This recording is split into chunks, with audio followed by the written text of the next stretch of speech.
পুরুষ মানুষ ধ্বংস হওয়ার 6টি কারণ।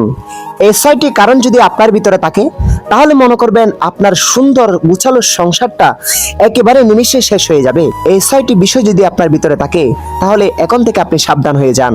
তাহলে চলুন এই 6টি বিষয় কি জেনে আসি। নাম্বার 1, যে পুরুষ সংসারের দায়িত্বে অবহেলা করে, সংসারের দিকে মনোযোগী হয় না। নাম্বার 2, মোস্ট দ্য ইম্পর্টেন্ট, এই বিষয়টা অনেক ফ্যামিলিতে ঘটে থাকে, যে পুরুষ স্ত্রীর রূপ নিয়ে সন্তুষ্ট না। নাম্বার 3, যে পুরুষ স্ত্রীর সাথে রাগ ও জেদ দেখায়। নাম্বার 4, মোস্ট দ্য ইম্পর্টেন্ট, যে পুরুষ স্ত্রীর সাথে তর্ক করে।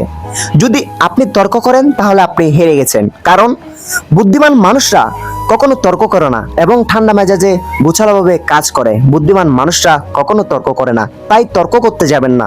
তর্ক করবেন মানে হেরে গেলেন, রেগে গেলেন তো হেরে গেলেন, এটাই প্রকৃতির নিয়ম। নাম্বার 5, যে পুরুষ স্ত্রীর ইনকামে খোটা দেয় অথচ নিজে ইনকাম করে না, স্ত্রী যেগুলা ইনকাম করে এনেছে সেই টাকা নিয়ে স্ত্রীকে খোটা দেয়। নাম্বার 6, সব থেকে গুরুত্বপূর্ণ বিষয়, স্ত্রী থাকা সত্ত্বেও একাধিক অনেকগুলা প্রেম করে, অনেকগুলা রিলেশন করে। 6টি লক্ষণ যদি আপনার ভিতরে থাকে, আমি 100% গ্যারান্টি দিয়ে বলছি আপনার সুন্দর ফ্যামিলি এবং আপনার সন্তান আপনার থেকে পিছু সরে যাবে।